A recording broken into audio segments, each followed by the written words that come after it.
Hi, social psychology students. Let's take a look at what social psychology is and some of the basic issues related to the study of social psychology. First of all, I'll have you watch this brief video. This is from a TV show called Candid Camera. It was popular in the 1960s, and then it was rebooted a number of times. And it has a lot of examples of situations that are really relevant for social psychology.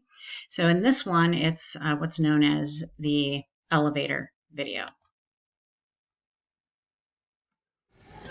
The gentleman in the elevator now is a candid star. These folks who are entering, the man with the white shirt, the lady with the trench coat, and subsequently one other member of our staff, will face the rear. And you'll see how this man in the trench coat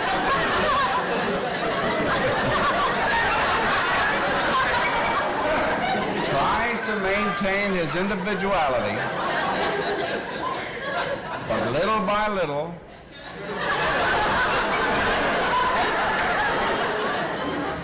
he looks at his watch, but he's really making an excuse for turning just a little bit more to the wall. Now we'll try it once again. Here's the candid subject. Here comes the Candid Camera staff, 3 of them at least.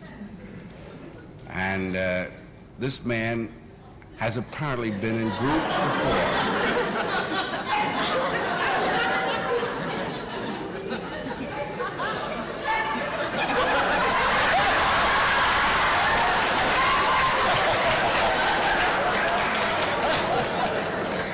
Now, here's a fella with his hat on in the elevator.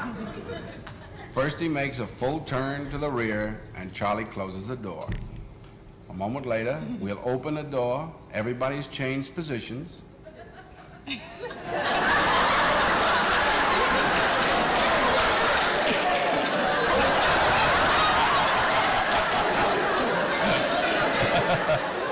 Now we'll see if we can use group pressure for some good. Now, in a moment, on Charlie's signal, everybody turns forward. Notice they take off their hats. And now, do you think we could reverse the procedure? Watch.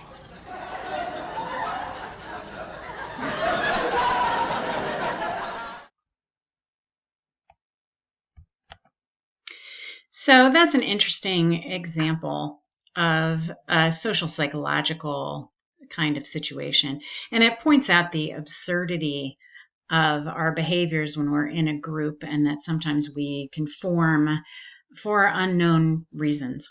Why would somebody turn to the rear just because other people turn to the rear? Well, maybe those other people know something that you don't. Maybe when you get to the next floor, the door will open up on the other side. Or, everybody else is doing it. They must have some information that you don't have. Or it could be you feel awkward facing people, so you'll turn the same direction that they are just so you don't have to face them anymore. One of the things that's interesting about that video is that it was filmed in the 1960s, and you'll notice that Alan Funt, who was the host of Candid Camera, mentioned using group pressure for good and having the group pressure that young man into taking off his hat, which was seen as something that was an appropriate and polite thing to do. That was the norm back then, is to not wear your hat when you're inside, not wear your hat when you're in the elevator. So this is an example of social psychology, and social psychology is something that we can see in lots and lots of different areas, lots of different examples. Psychology in general is the scientific study of behavior and mental processes. It's the study of how an individual feels, thinks, and behaves. Social psychology studies the individual in the social world. There are a couple of definitions of social psychology that we'll use in this class. The most commonly used one is social psychology is the study of how individuals think about, influence, and relate to one another. So it is the study of individuals. The other common definition is how affect, and affect is a noun here, it means emotion, behaviors and cognitions are influenced by the real or imagined presence of others. In the case of the elevator and facing the rear, there were real people there, and that was the real presence of others. But oftentimes our behaviors, our thoughts, our feelings are influenced by others, even when those other people are not present. We know what norms exist, what's seen as acceptable in a situation. We think about how others might react to us if they could see us. We think about how others will react to us. We think about how our behaviors might impact other people. So, social psychology is the study of the individual and how social constructs influence the individual. This is a little different from sociology. Sociology is a different level of analysis, studying the groups and organizations and communities and societies. Social psychology studies some of the same kinds of concepts, but it's the study of the individual and the individual's thoughts, feelings, and behaviors, and how that's influenced by the real presence of others or the implied presence of others. There are so many examples that we can point to look at how individuals think about, influence, and relate to one another. And here's a pretty recent one, the use of masks. This is an image from a country in Asia. I believe it's from Japan. And in Asia, it's fairly common to wear masks when you're out and about. It's less common in the United States. But more recently, we have seen that people are wearing masks, and sometimes they're wearing surgical masks, sometimes they're wearing homemade masks like this woman is wearing. And there are a lot of examples of social psychological principles you can apply to these instances of people wearing masks. The first one that I'll point out is that it deals with how people think about others, social cognition. When you see someone who's wearing a mask, what do you think? I want you to imagine back in January or February what you would think if you saw someone who was wearing a mask. I went to my daughter's school program. It was at the middle school in the auditorium. It was very crowded. And there was a woman there who was wearing a mask. And I noticed it. So that's one thing. This stood out. It was unusual, and I noticed it. And because I noticed it and it was unusual, I thought about it. And I didn't really intend to think about it, but I thought about it. And more specifically, I made an attribution. We'll be talking about attribution theory a little later in the week.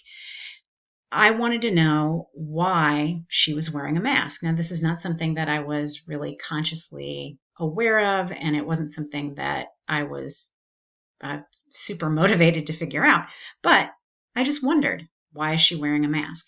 And my attribution for the fact that she was wearing a mask, my attribution for her behavior was that maybe she was immunocompromised. Maybe she was getting treatment for cancer or had some other kind of disease or disorder that led her to have a weakened immune system, and she was protecting herself from contracting something. And she wanted to go to this event. She wanted to see the elementary school children perform, but she didn't want to catch something. And that was my attribution.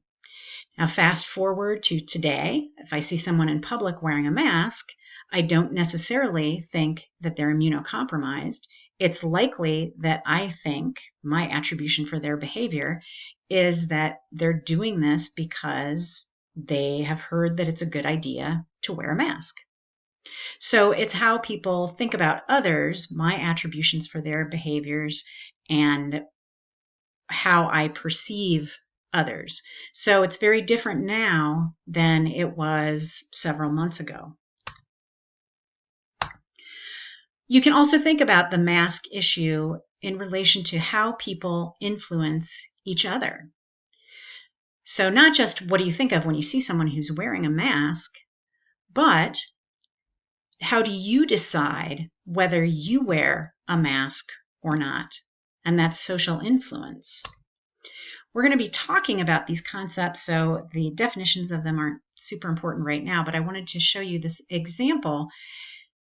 We are often influenced by what's called informational social influence. We use other people as a source of information and to try to figure out what should we be doing in a certain situation. And this is certainly the case with behaviors that are associated with avoiding the spread of COVID-19.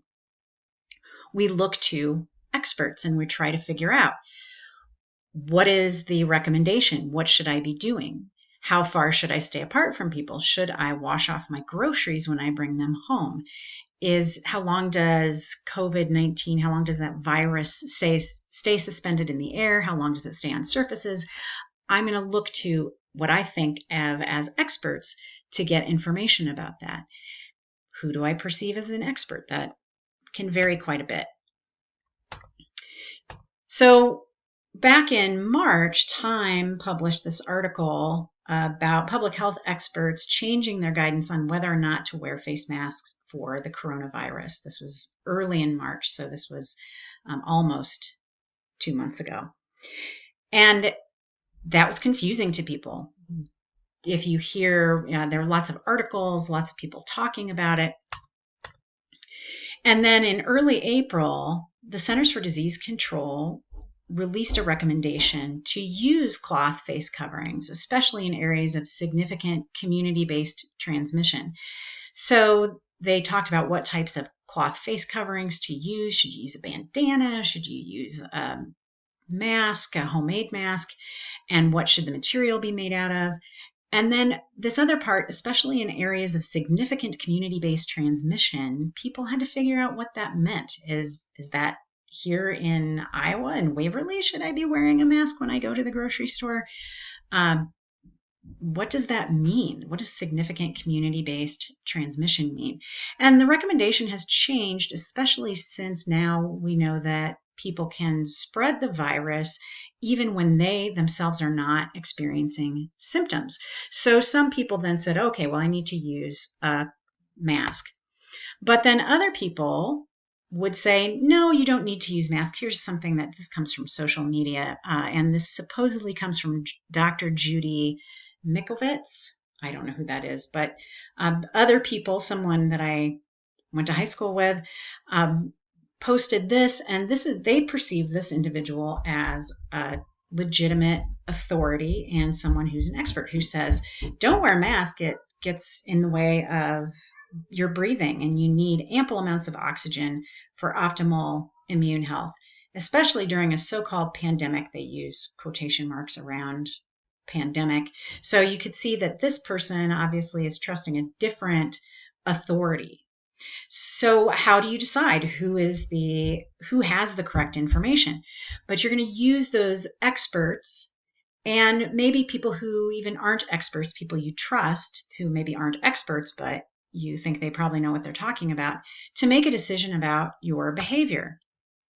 So a lot of people were asking, should I start wearing a mask? And then you see lots of articles about that. It's also a case of what we call normative social influence.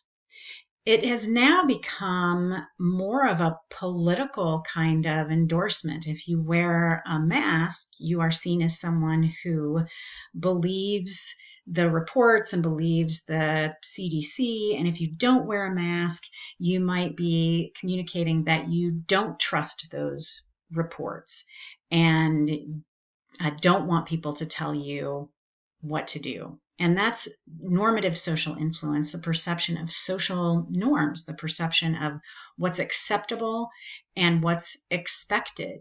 And so if you go into some environments and you're not wearing a mask, people might give you a dirty look. Why aren't you wearing a mask? Or if you're not engaging in social distancing, you're standing close to each other, or you bring multiple people to the grocery store with you.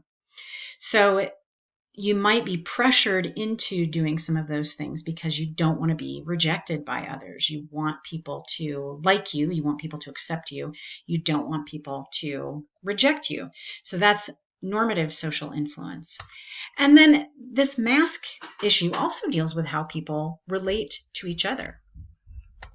And your motivation to wear a mask could be a self-preservation motive. You want to stay healthy.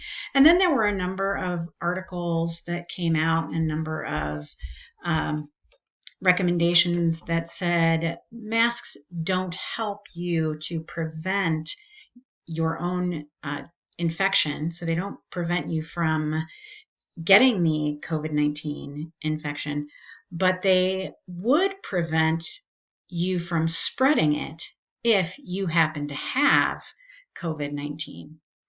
So, for a self preservation motive, masks don't really seem to help all that much. They might help a little, but don't help that much. But what it really seems to be useful for is preventing the spread of a virus or particles. And so if you are infected, then not spreading it to others. And so if you decide to wear a mask because you don't know if you have it or not, and you don't want to put others in harm's way, that's a pro-social motive. That's more for helping behavior. So that complicates the issue as well. Why do you wear a mask or not wear a mask? How you relate to others. Do you want to help others and prevent them from contracting the virus? Do you think, well, I'm sure I don't have it, so that's not as important? Or do you think, well, this isn't going to help me any, it's not going to prevent me from getting sick, so why should I wear a mask? So just that one issue contains a lot of things that relate to social psychology. Social psychology emphasizes the person, the individual, as I've mentioned before, and situational factors, the social situation particularly. If you've taken personality psychology or you've studied aspects of personality, you know that the focus there is on an individual's disposition. Are you conscientious? Are you outgoing? Are you anxious? And the explanation for someone's behaviors and thoughts and emotions tends to be their personality characteristics. Social psychologists are interested in those personality characteristics. They're interested in the person, but they're also very interested in situational factors. And more specifically, they're interested in construal, or the subjective situation. Construal means how someone perceives the situation, your perception of it, your individual interpretation of the situation. So I'll give you an example of this. This is a quote from Stephen Slay, who was in the World Trade Center on September 11th, 2001. And he had been in the World Trade Center when it was bombed back in 1993. That was a much smaller scale event. So there was an announcement that they needed to evacuate. And his previous experience had a big impact on his perception of what was happening in the World Trade Center at that time. So he says, just before we were about to leave, I realized that I needed my address book with my telephone numbers. My wife had recently switched jobs and I didn't know her number. I knew she would be worried and would be waiting to hear from me. So I quickly crawled back under the debris around my desk and grabbed my briefcase. I didn't think to take anything else. I had been in the other tower on the 106th floor when the World Trade Center was bombed in 1993. Based on that experience, I expected we would be allowed to come back and get our stuff once everything had settled down. So his previous experience led him to have certain beliefs and expectations about what was happening at the time and what was going to happen next. He thought this was going to be similar to what happened in 1993. He decided to go back to get something. He assumed he'd be able to go back later to get even more. And obviously, we know how that turned out. The World Trade Center collapsed, and it was a much more severe and serious situation than what he was originally perceiving. So his construal of that situation was heavily determined by his previous experiences. And that is how we think about a person and the situation. The situation is the World Trade Center had been attacked. A plane had flown into the World Trade Center. And that's the objective piece of the situation. The subjective component is how he perceived that situation. And his perception of that would be quite different from someone who had not been there in 1993. So when we think about the situation, what we mean by situational variables are things like the presence of others, seeing what other people are doing, seeing what they seem to think is the correct thing to do, and what is the acceptable thing to do.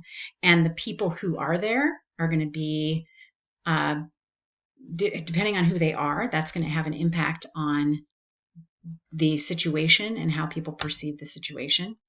Norms, these are rules for expected and accepted behavior. If you're in a classroom, there are certain norms. What do you expect to have happen? What would surprise you? What are your expectations about how you're supposed to behave?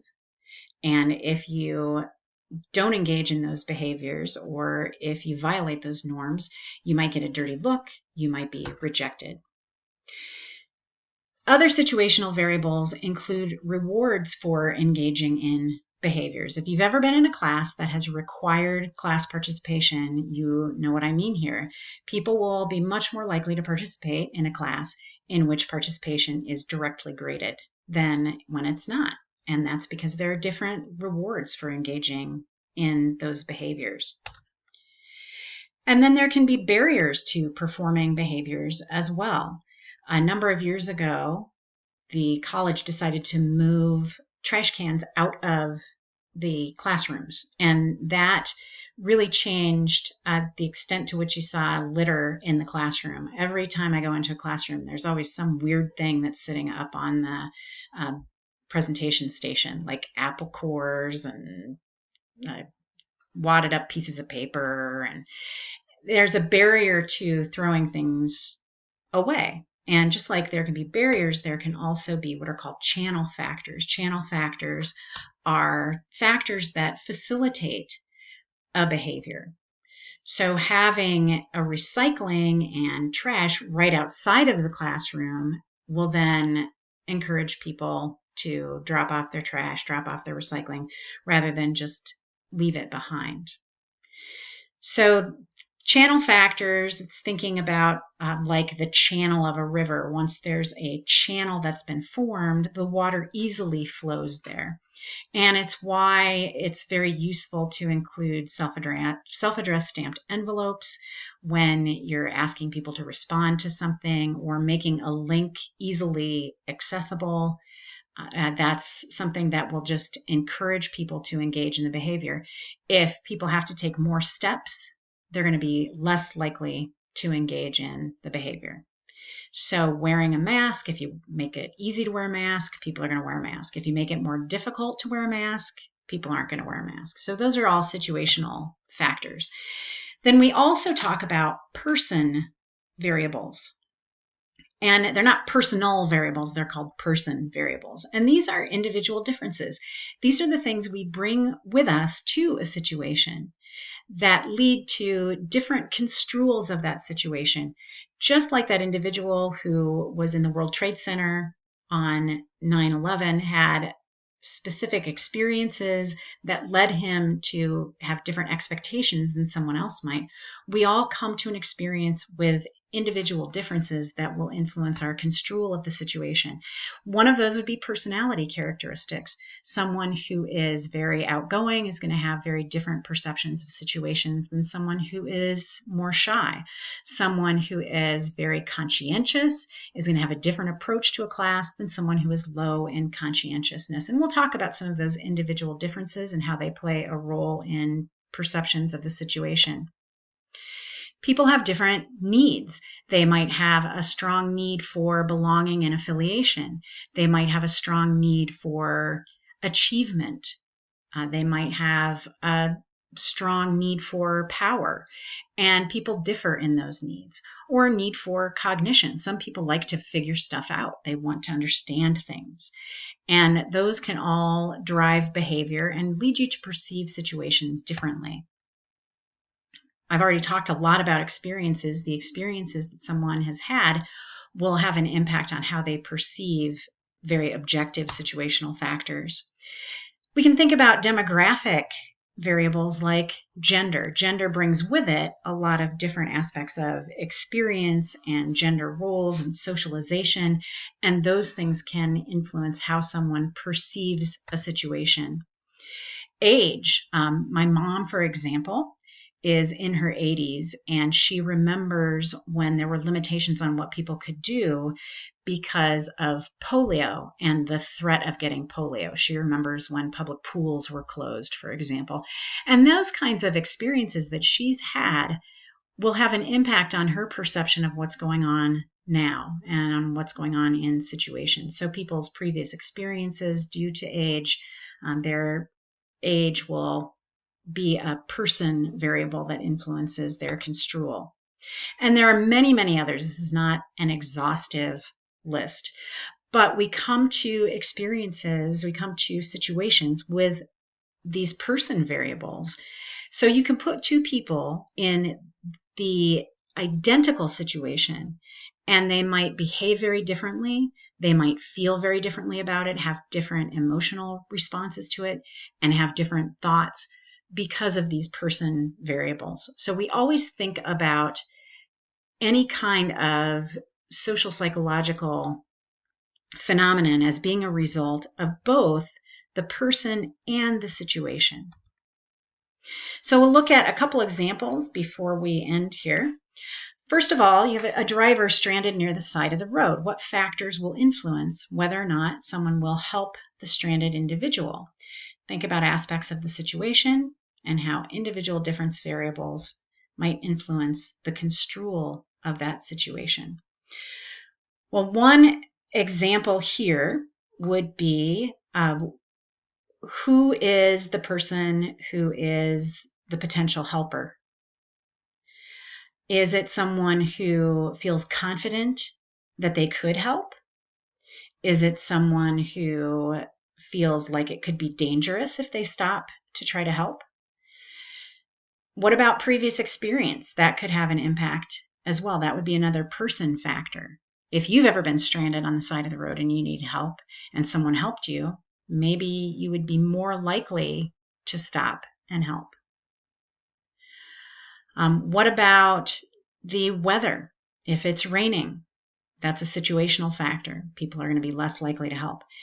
If it's really, really busy along that road, believe it or not, the person who's stranded is going to be less likely to receive help, in part because people are going to be less likely to notice that there's someone stranded in their car on the side of the road. Is it nighttime? Is it daytime? What does the car look like? That's a situational factor as well that will influence whether or not the person stops. Who's the person who's stranded? Is it a man? Is it a woman? Is it someone nicely dressed? What race is the person who is stranded? What age do they appear to be?